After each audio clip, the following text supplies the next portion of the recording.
Okay, good morning, everyone. It's good to see you. The title of today's talk is Fallen Idols, the National Implosion, or Addressing the National Implosion of Character. Someone made a crack to me this morning during davening, about an hour ago. They said, I hope you didn't write your speech yet, because who knows what's going to change between now and when you actually start talking. The past several weeks have seen a steady and growing stream of accusations and revelations of all kinds, specifically and especially about abusive, very serious abusive behavior of many American personalities, prominent in politics, in culture, in entertainment of all kinds. And the most notable, of course, have been the examples of abuses of power against women, serial abuse, systematic abuse, people taking advantage of their powerful position to, first of all, abuse their victims, and then intimidate them into silence. To some degree, this hashtag #MeToo movement has done some damage to that silence, has opened the door for people to talk and to address these things and allow some level of justice to perhaps be served. But the flood of accusations that have come in its wake are overwhelming, even if I think for most of us it's not intellectually surprising at all. But nevertheless, to face it, to hear it, who's next? It's very, very overwhelming. And of course, some of the accusations are denied, and the arena of Twitter and Facebook is not one which is characterized by due process, and it is certainly possible that someone can be frivolously accused and attacked and so on and so forth. But enough of these accusations have been met with actual admissions and apologies amongst these people that we understand that we have a real problem on our hands. We have a real problem on our hands. And it's not a new problem. Next Shabbos, not this Shabbos, but next Shabbos is Parshas Vayishlach. In Parshas Vayishlach we have what I believe is the first documented case of sexual abuse by a powerful figure who used his power both to abuse initially and then to intimidate into non-reaction after the fact. The story of Shechem and Dinah is just such a story. The story of the son of the mayor, of the governor, whatever he was, of that city, what he did to Dinah.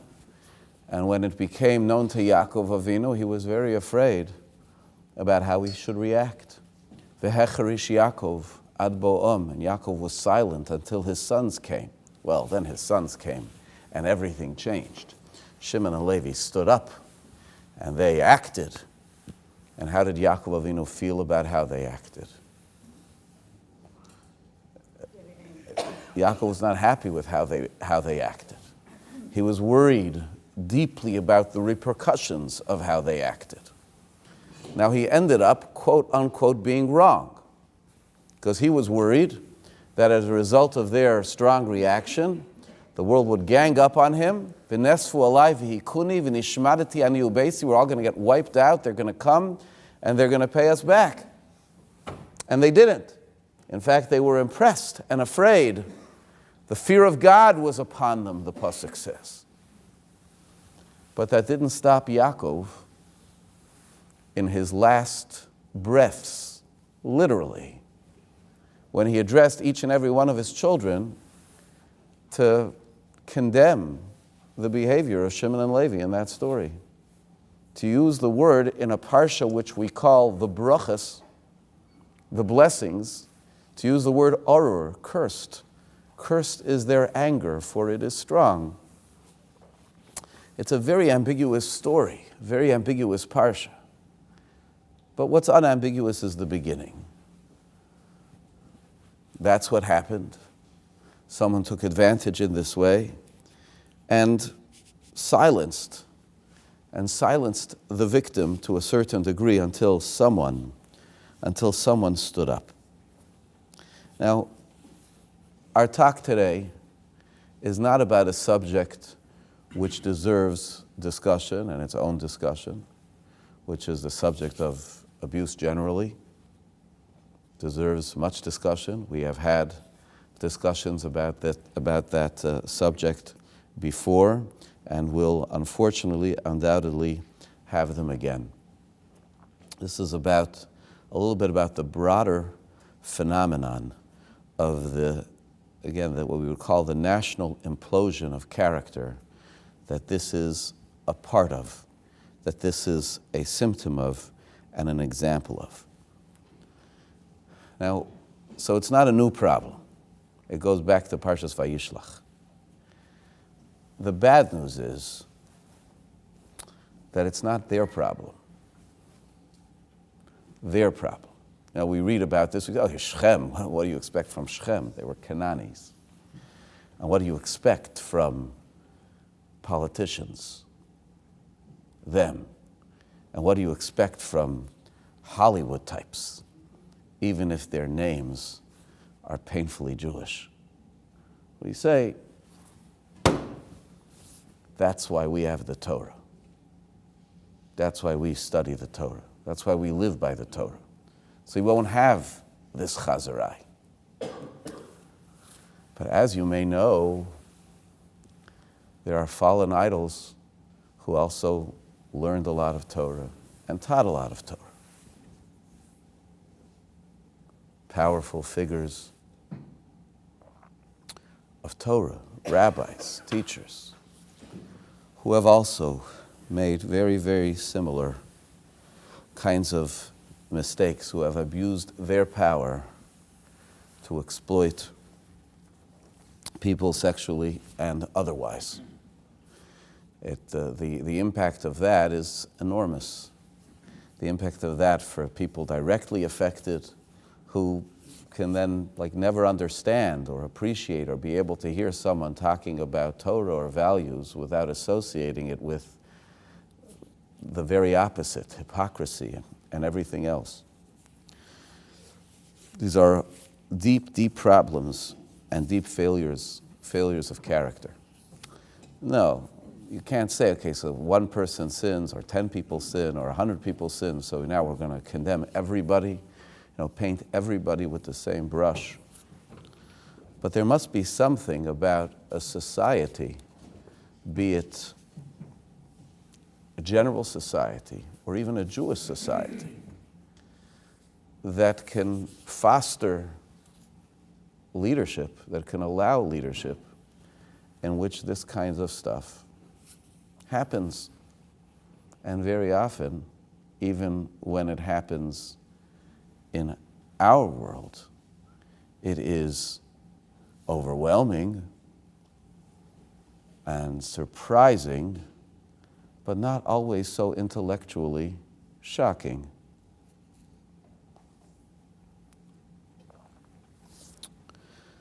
So I want to try to talk to you about this subject here today. And as we say, whenever we have a talk like this, it's never about them. It's about us.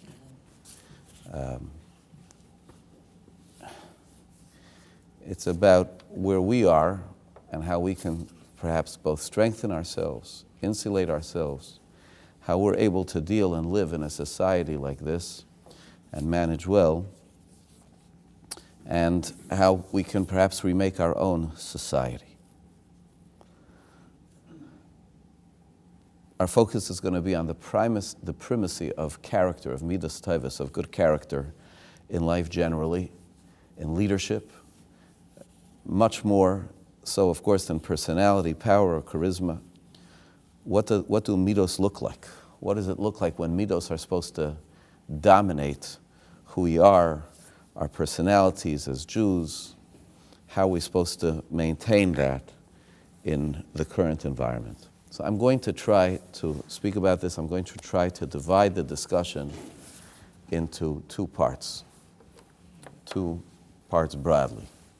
The first part is about power and leadership, and the second part is about midos and character for each and every one of us as individuals, nurturing them, preserving them, especially in today's environment.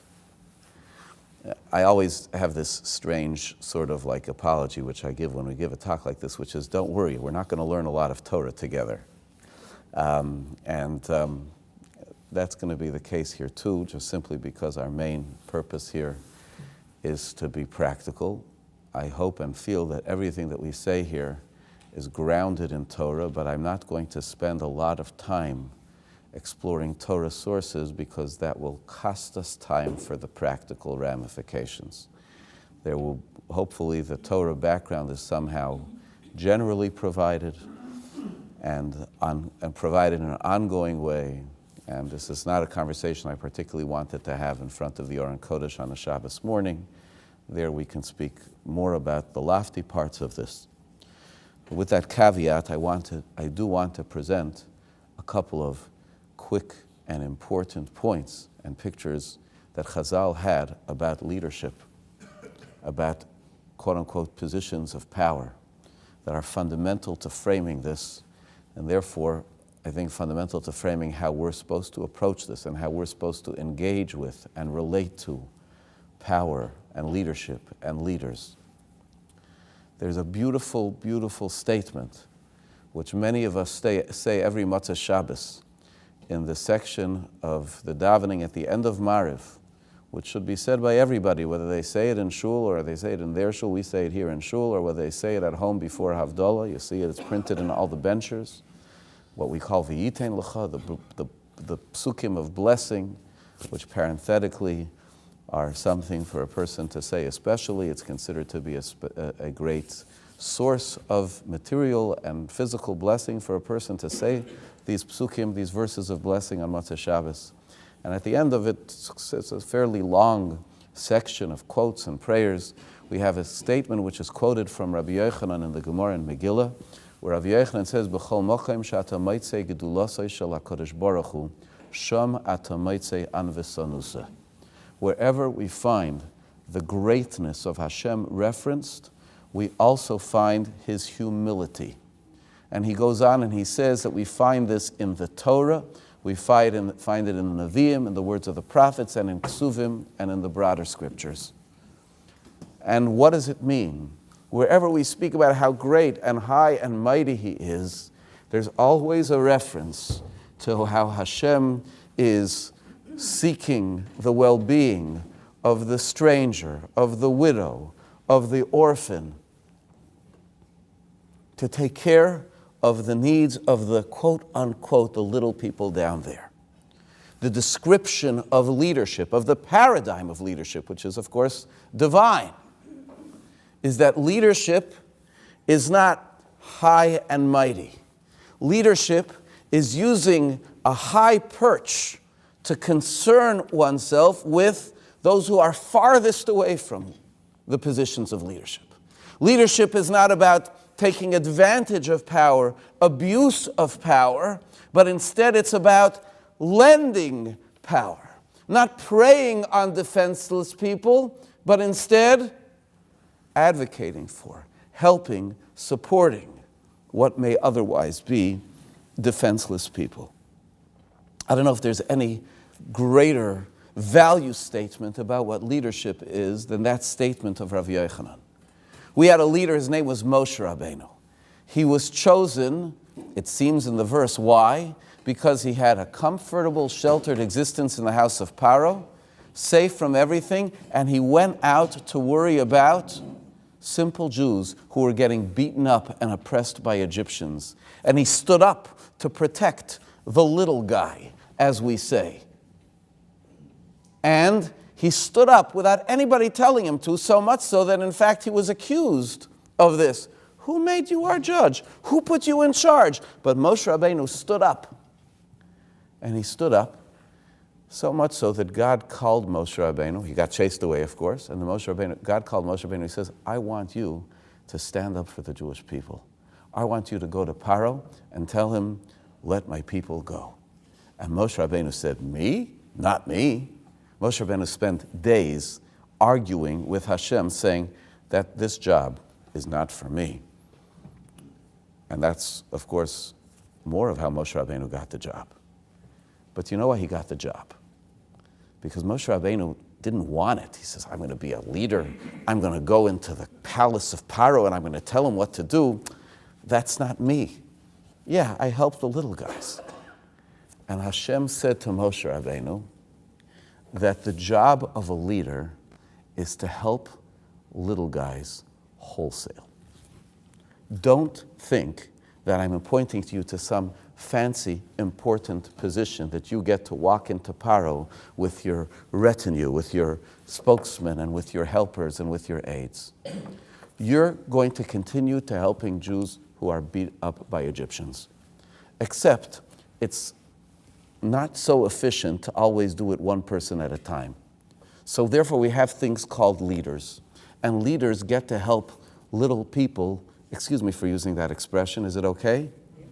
Right? Leaders get to help little people wholesale by doing something that's going to be big and dramatic and that's going to help hundreds, thousands, hundreds of thousands of people at the same time. But that's their qualification and that's their job description. Not charisma, not personality, not clever ideas. Concern and commitment to help people. That is what makes a person chosen as leader. There was a great person named Rav Chaim Volozhiner, Rav Chaim of Volozhin. Right? He wrote a commentary, or it's written from him, a commentary on Pirkei Avos called Ruach Chaim. And in Pirkei Avos there's a Mishnah which says, Ehov es hamalacha usno es harabonos. Love work and hate the rabbinate, which I know is something which many people fulfill that mitzvah. But what it means really is love work and hate rabbonos, which is leadership. And Rab Chaim Volozhiner said that it's talking to the leader, both phrases, very creative interpretation and very worthwhile. He said, a leader has the aspects of leadership, importance, mastery, control. And he has a job, and the job is to take care of people. He says, love the work and hate the leadership. Love the work and hate the leadership. It is about service. That's what leadership is supposed to be about. That's what positions of influence are supposed to be. They're positions of service. And that is issue number one. And it's issue number one which is very difficult for us in our environment. Oh, we could look at it with ridiculous proportions when it comes to the political leadership that we have in our country. It's not something which is new. It's not something which happened a year ago. It's something which has been going on for a long time. Other people are far more capable of me as tracing exactly when it got worse, or even being able to know, did it get worse? Or was it always this way and we romanticize different times? I don't know, and it's not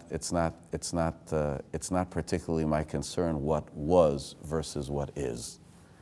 What is our concern is what is what is. And the notion of leadership as service, again, it's the inverse model. Right? The model, what we have is a person wants to serve the community. So Hashem says to Moshe Rabbeinu, I'm sorry. I know you're uncomfortable being a big leader, but you want to serve, don't you? And you'll be able to serve so much more and so much more effectively if you're a leader. So I'm sorry, Moshe Rabbeinu, but you have to be a leader. So leadership is the necessary evil for one who wants to serve. And in our world, service is the necessary evil for somebody who wants to lead. Excuse me, I'm sure there are exceptions to the rule.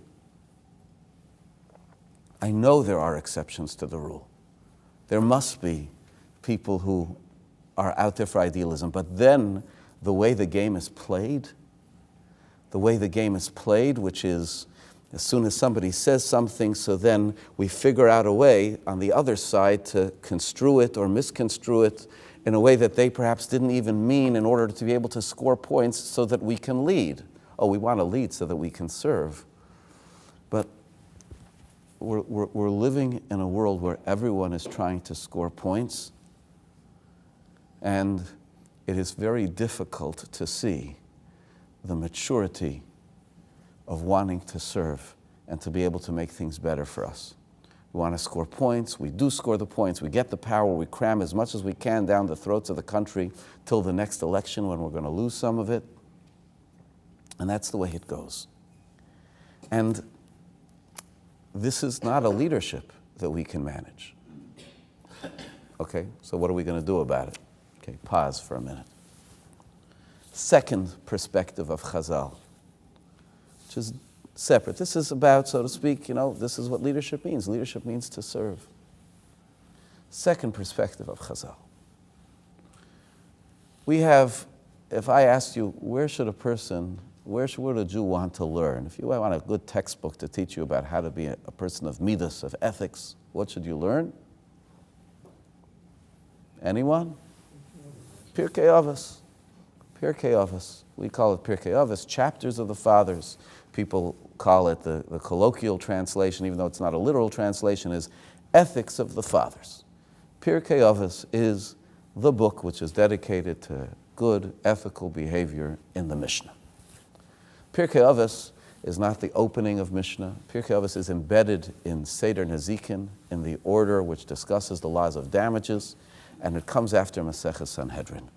The Rambam, in his introduction to the entire Mishnah, writes that here we have this Masechta in the middle of this order. He says, first of all, because it starts off telling us the chain of transmission of Torah, and we want to understand where the judge that stands before us in the Sanhedrin now, where he comes from, where he gets his authority from. And secondly, writes the Rambam,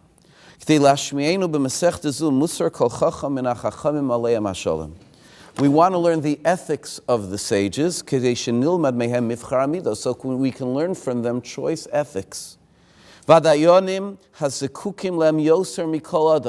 And this book is more important for our judges, and I would say parenthetically, and leaders, you will see, more than any other person. If individuals don't learn ethics, it's their problem. However,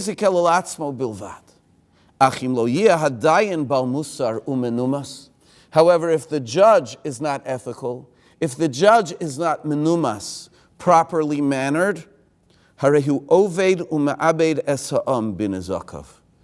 he is lost, and he causes the nation to be lost by the harm that he does. The Chazon Ish, in his book Emunah B'Tochon, Dalet Hazayin 4:16, writes about the horrible damage which is done by a teacher or a leader with bad character, with temper, who gets angry, who yells and screams. Because, hey, that person is a position of leadership. They teach us how to behave. Oh, we don't learn from them how to behave. Of course we learn from them how to behave. They set the tone. Who sifts? Who's able to distinguish? Okay, consciously, intellectually, but they set the tone, and that becomes the tone. So leadership, in Chazal's view, I think, again, I'm sure there are lots of other things, lots of other sources. We're not spending a long time on sources, but there's one essential characteristic, which is that the person is there with anvisanusa, with their humility, which is their desire to serve rather than to lead. And number two, that in general, they are exemplars of good character.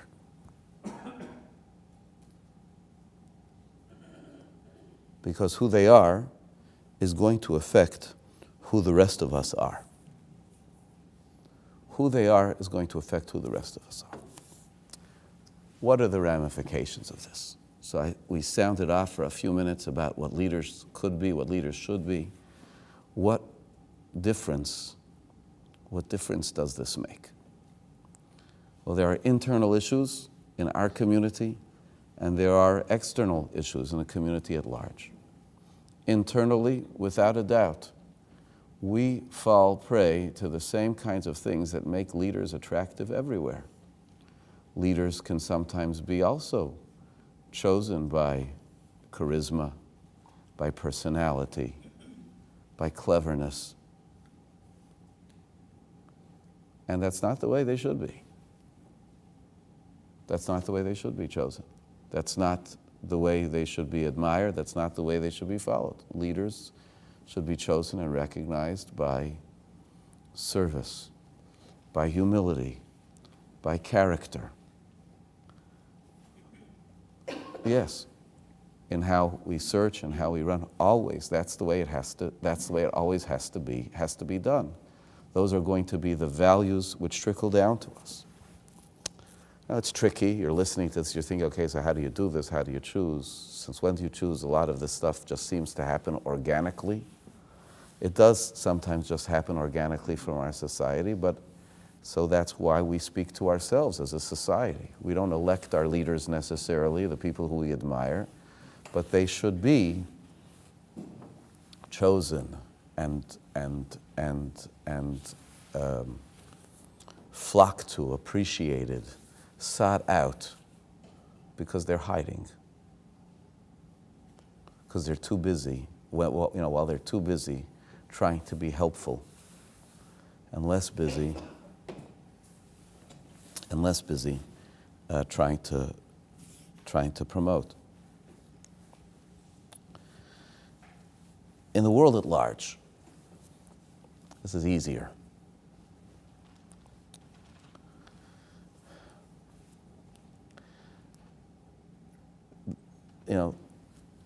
Politics is a very dangerous thing for a rabbi to speak about. I've done it sometimes. And it's sometimes brutal. I'm not here today to speak about politics. I'm just here to note how difficult it is because we get so passionate. And we actually get into and excited about this leader versus that leader.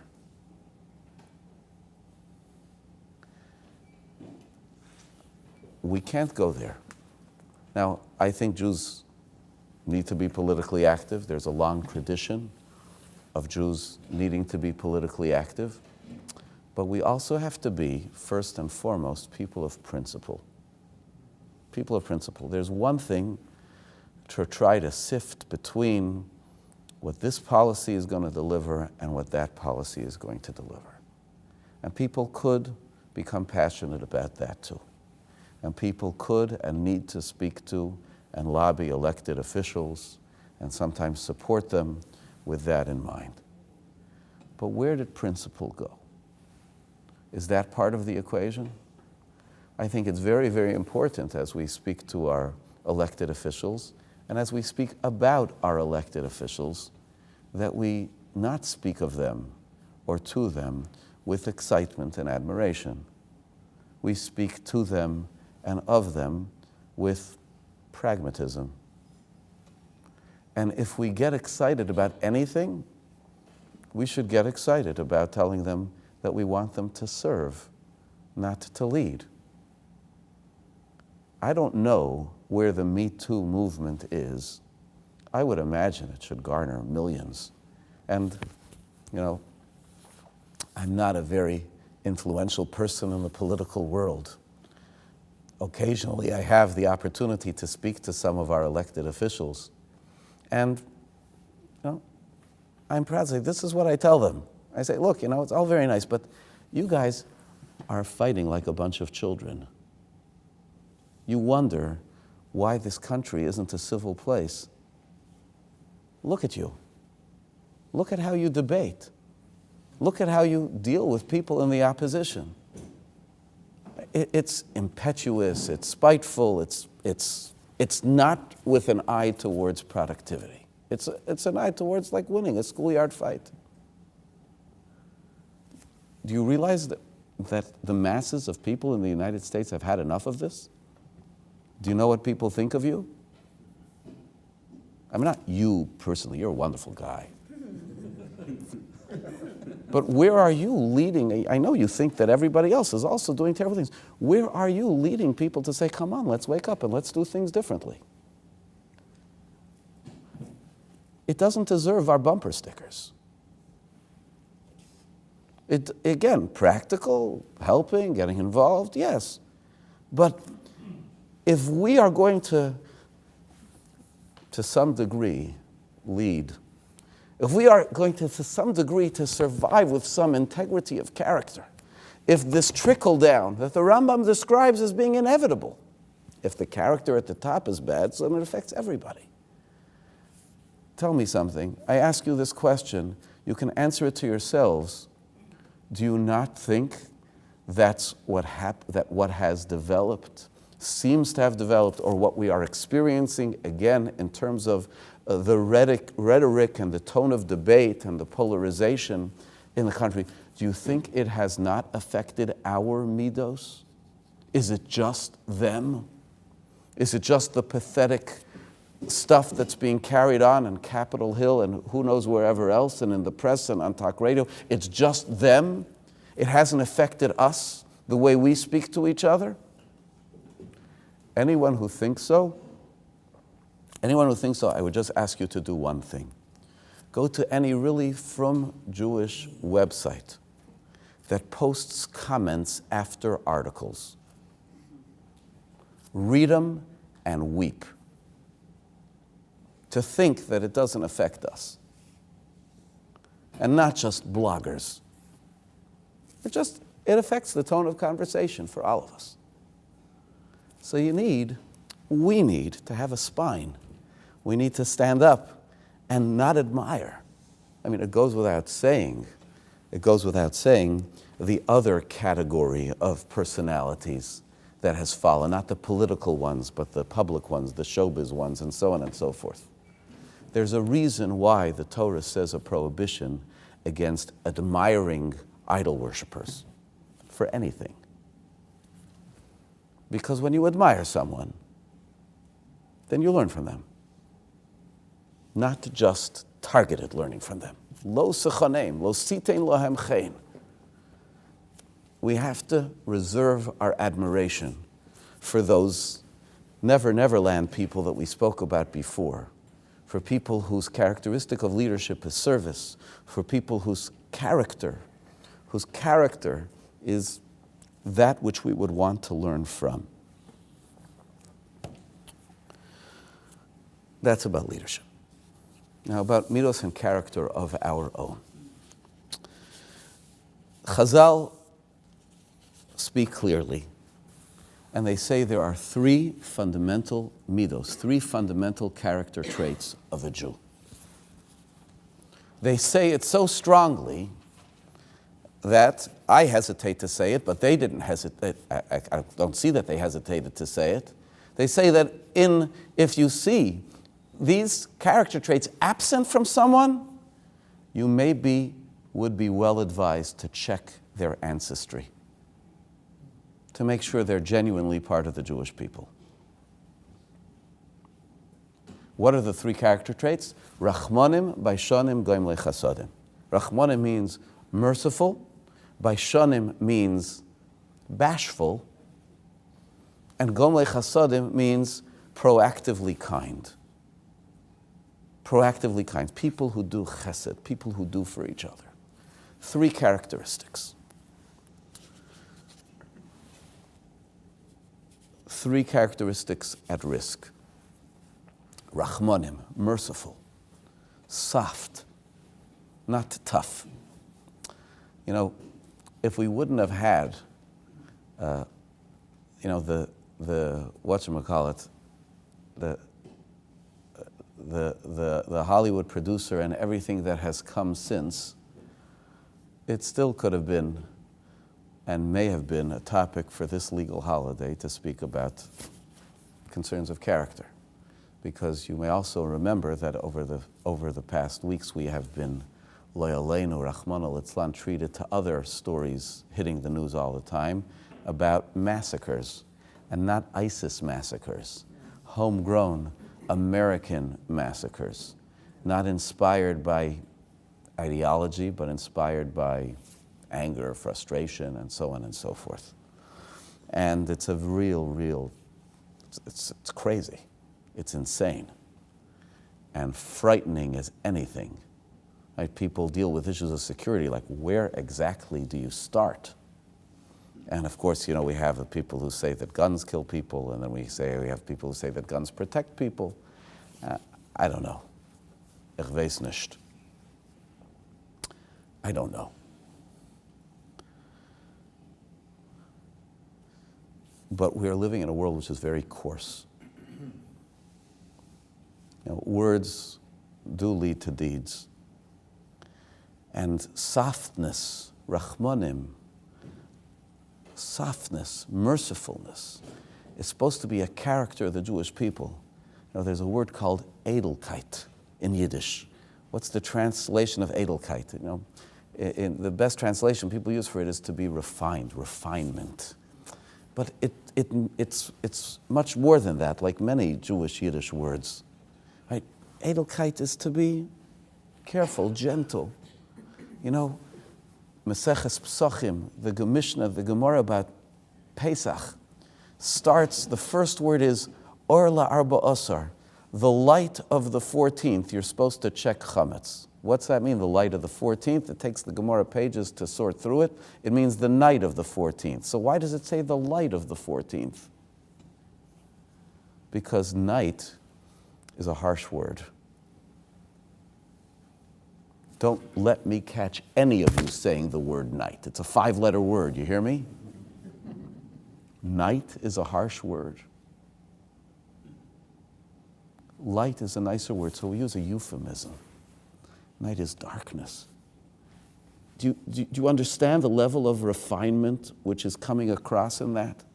You understand that that's the first word of Maseches Psachim, which of course the Yontiv of Pesach is the Yontiv when we have a mitzvah to talk, to speak to our children. And lesson 1 is refinement of language. And to join the fray, okay, we're ready for them, we're packing, they'll come. Okay, it may be the best thing, the wisest thing, and I'm not taking any position on this matter, maybe the wisest thing in the world that every shul should have a Kohen, a Levi, and a Yisrael with concealed carry permits. Maybe that's what's needed in today's day and age. And they should be the softest, gentlest, best aim people that we can have. It's crazy, the world of violence that we live in. I have to tell you something, okay? And here, this is a confession. Does anybody have like a little booth for me? This is a confession. But I try to keep somewhat informed, and in my email box every day, I get the Times of Israel, I get the Jewish Telegraphic Agency. It is amazing to me how over the past more than 6 months, I think, probably the most frequently discussed issue on the Times of Israel and Jewish Telegraphic Agency is Wonder Woman. Eishes Chayil. How do you translate Eishes Chayil if not Wonder Woman? And Wonder Woman is a fine Jewish girl, Gal Gadot, from Israel. what's the problem? So I'm supposed to be informed, but I'm not going to the movie theater to watch Wonder Woman. I'm not even going to rent it online. So I'll just have to leave things to the imagination. But just a couple of weeks ago, I flew to Eretz Yisrael on the Dreamliner. Okay, you know, El Al has a new plane. I think it's 787. It flies from Newark. It's a nice plane. It's a really nice plane, highly recommended. And on the Dreamliner, everyone gets a big television screen. I don't turn mine on. Very simple, somebody might see. Not just kidding, right? I don't turn mine on. Baruch Hashem, I go on a flight, I dream of what I'm going to be able to accomplish on the plane. You know, lots of stuff to catch up on, Baruch Hashem, great stuff. But you're always surrounded by these little ones. Now you're surrounded by 12-inch screens. And on the flight, one of the featured films, in fact, on the screen was Wonder Woman. And everyone around me is watching Wonder Woman. And I'm not Avram Avinu, right, who had complete control over his eyes. I can't tell you a word that was said in the film. I get shaken up by seeing this stuff. It's crazy. That's an Eishes Chayil. That's what we're the biggest pride of the Jewish people. The violence is sickening. It's absurd. It's weird. It's crazy. And it's a box office smash. I still, without exaggeration, I'm still shaken. I'm sheltered a little bit. We showed this film, Screenagers, about kids and screen time, and one of the sections of the film was about violent games. And they showed this thing from a game called Grand Theft Auto. Guy walking down the street, and there's a woman on the street, and just knocks her over as part of this game. And I'm feeling a little bit less sensitive about it right now, to be honest. I guess I must be getting dull. But it's like, what? That's what people are doing on their computers? I mean, it was bad enough when they were shooting from fighter jets and blowing up cities, but they're walking over to a woman in the street and just knocking her over onto the sidewalk. That's a game, but that's our society. We've lost Rachmanim, and it comes out in so many ways on our language. Again, apologies for a word of Torah. The first child born to Leah was Reuven. Why? Hashem saw my pain, now my husband will love me. Rashi brings that she said something else. She said, Rub ma bein beni leben chami. Look at the difference between my son and my father-in-law's son. My father-in-law had an oldest son, Esav, who was deprived of his special position, and he hated Yaakov for it, resented him, waited for a chance to kill him till his last day. I have a son now, Reuven. He's my firstborn. He's also going to be deprived of his birthright because he's not the son of the favorite wife, because he's going to make a mistake of his own. Yosef is going to take his place. And you know what Reuven's going to do to Yosef? He's going to be the first one to step forward and save his life. Look at the difference. The Rambam writes, Rachmanim. The Rambam writes in the Laws of Tshuva, if a person wrongs someone, and then they come and they apologize, it is forbidden for the person to be cruel and not to be appeased. He should be easy to appease, difficult to anger. When the person comes and asks forgiveness, of course, genuinely, they should say, oh, I'm so happy that you came. I've been waiting for the chance to forgive you. Even if he sinned him a great deal, he should not take revenge. And that's the way of the Jewish people. And he goes on to cite a piece of that Gemara where it says these three characteristics because there was a nation, the Givonim, that had been very seriously harmed by Shaul, and they wanted blood, they wanted revenge from Shaul's descendants. And the verse says, V'Givonim lo mibnei Yisrael hema. They're not from the Jewish people. Editorial comment. Finished. It's not, this is considered, a little bit, what do you mean so soft? You have to be tough. You have to stand up. I believe that when Yaakov Avinu rebuked Shimon and Levi at the end of their life, he was not just sticking to his old guns. His strategic issue wasn't an issue. He was right, he was wrong, quote unquote, when he said they're going to gang up on me and kill me. But he still rebuked them. They did something right in a certain sense. They set the record straight. They restored Jewish honor. He still rebuked them because it was coarse. It was angry. What they did was angry. Or apam ki oz. That's not the way we do things. There has to be a better way. So I'm not telling people to roll over and play dead. I'm not telling people to turn the other cheek. I'm not telling people that our policy should be that we're just going to be, pacifists and, heaven forbid, to the point of putting ourselves at risk. But we have to be soft. We have to be soft. By shunim. We have to be bashful.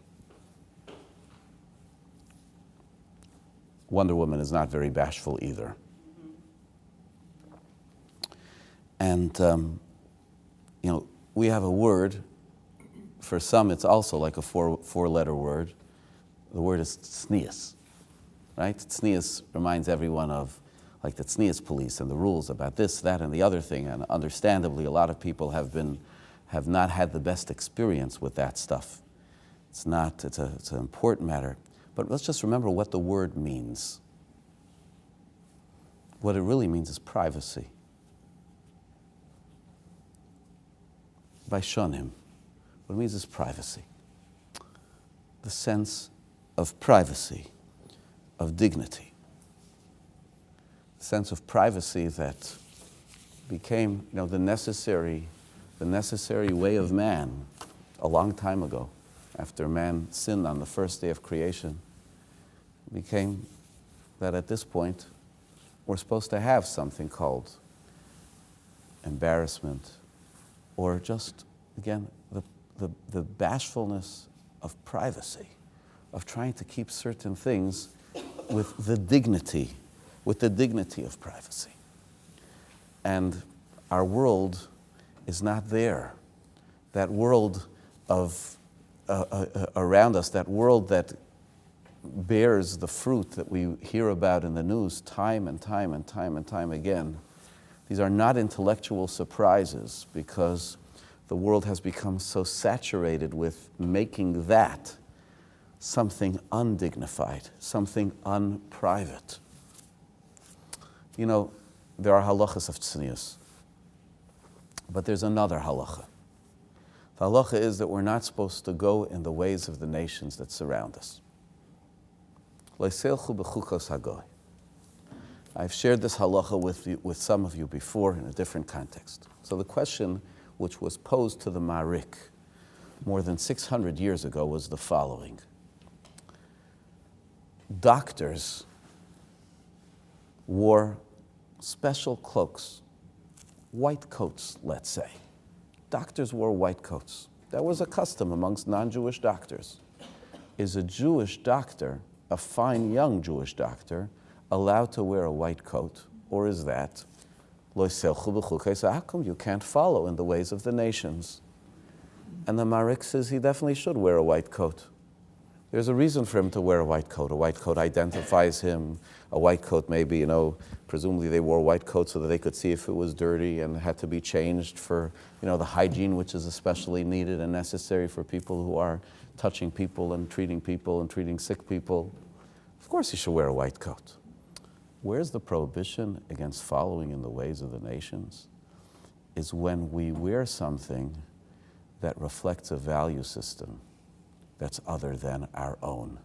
Not when we wear something that's practical, when we wear something that reflects a value system other than our own.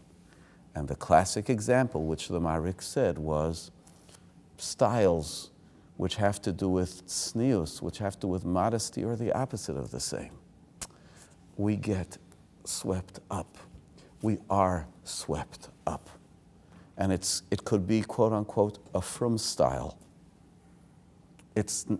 Our styles have to represent by shonim that we're bashful, not in your face. I will not dwell on it further. I think it speaks for itself, but it's a midah. It's a midah, it's a character trait that has to be preserved and doesn't do well with all of the stuff around us. And the last is goyim lechasadim, acts of loving kindness. Now we would say, hey, gosh, you don't have to worry about that. Has anybody seen the gemilas chasadim in the Jewish community? It's unbelievable. I want to tell you, a couple of weeks ago, there was, a couple of weeks ago now, there was a Vad HaRabbanim meeting, a meeting of the rabbis. And it was a meeting of the rabbis which was primarily, the primary item on the agenda was that we heard from 3 organizations about what they do. We heard from Bikur Cholim, Jewish Caring Network, and Chai Lifeline, Maryland, what they do. What they do for families that are dealing with short-term or long-term chronic illness in the community. I want to tell you something. By the time they were finished, it was unbelievable. We said, it's just simply overwhelming to see the amount of energy and resources that people are putting in to helping other people at a time of need. It's magnificent, it's beautiful. The Jewish people are goyim lechasadim. I don't know if such a thing exists anyplace else. But goyim lechasadim, I think, also means something else. Or there's a premise to gemilas chasadim, and the premise to gemilas chasadim isn't just acts of kindness. The premise to gemilas chasadim is that I take responsibility for people around me. And that is countercultural today. Today, the greatest value in our country, the greatest legal value is that everybody has a right to make their own decisions about what's right as what is wrong, as long as they are not actively harming somebody else. My rights extend to the tip of your nose, figuratively said. I was just recently listening to a talk by a certain rabbi in Eretz Yisrael whose father-in-law was on the Israeli Supreme Court and would discuss with him sometimes things which were going. And he said, what's this? What's justice? And the judge said, this is, it's called the Bagatz, which is the Beit Hadin Hagadol, the great court, Linyan Litzedek, for justice. He says, this is the Bagas. It's the great court for order. It's not for justice, it's not for righteousness, it's for order. It's that we shouldn't harm each other. We believe that we have much more of a deep responsibility for each other. We believe we have a value of truth that impacts everybody. Our faith impacts everybody. A person, Yeravam ben Avat, who stopped people going to Beis HaMikdash, was viewed as harming the people materially. We live and let live. It's a value that's the antithesis of Gemilas Chasadim. Gemilas Chasadim is not live and let live. Gemilas Chasadim is a preoccupation with helping others live better. The original one who did kindness was Avram, and when he did kindness, he didn't just give people food, he also gave them God. He gave them truth. He taught them tzedakah umishpat v'shamru derech Hashem. He taught them righteousness and truth. And we're now a person who tells somebody what to do, who feels responsibility for somebody morally, is an intrusive Bible-thumping, fundamentalist idiot. And we're on the defensive. And that causes a generation to be growing up thinking that they have to just not worry about what other people are doing, apologize for worrying about what other people are doing in the realm of justice. I think these are the three characteristics of the Jewish people: Rachmanim, to be soft; Baishanim, to be bashful; and Goim lechasadim, to deeply care about the well-being of others and to proactively pursue it. And the world around us is not nurturing it. And we have to nurture it very, very strongly and proudly in our world. I want to end, and I want to end by, the following. Yes, everything around us threatens these values. The values that we spoke about here today are not current, they're not strong, but they're ours. And Jewish people in the world are not supposed to be passive learners. We're supposed to be active leaders. From Avram Avinu, who was told, Nasi Elokim Atah B'Sarchenu, you are a divine prince in our midst, you show us what to do, to being called the kingdom of Kohanim, of priests, of teachers, as the Sforno explains. That's the way Jewish people are supposed to be. Avram Avinu was not worried about being different than everybody else, standing up for being different than everybody else, and then teaching others to be able to be like him. We're too afraid sometimes to do that. We're either afraid, how can we say anything? Or forget being activists to go and change everybody else.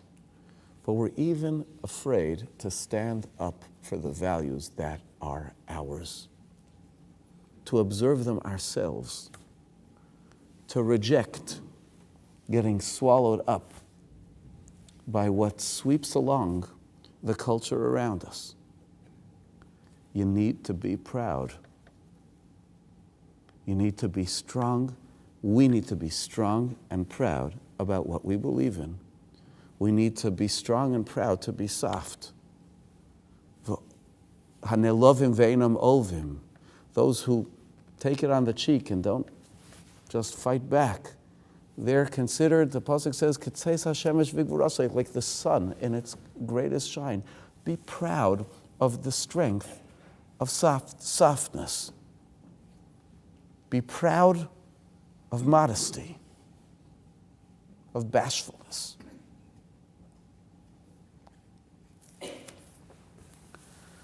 Lama ata bosh lakach nivcharta. Why are you bashful? That's why you were chosen. You're chosen because you're bashful. And be proud of Gemilus Chasadim. But it's not just to obsessively run around and fill people's pantries. But the troubles in our world are far beyond the material. Yes, there are plenty of material problems. There are plenty of people struggling with financial issues, with medical issues, with all kinds of things. Those are the easy ones to address. And we could be proud of what we do to address them. But we need to be proud to also show and build our concern for people's strength, for people's moral strength, for people's character, because that's really what's doing us in. Much, much, much beyond, any of the other pressures.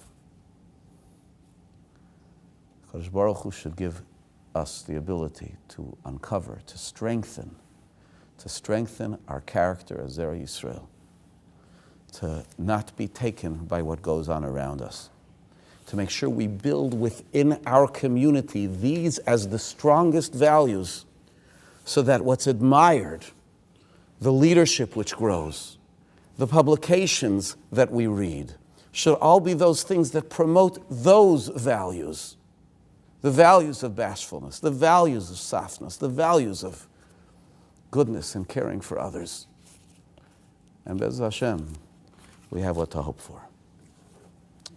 Thank you for coming.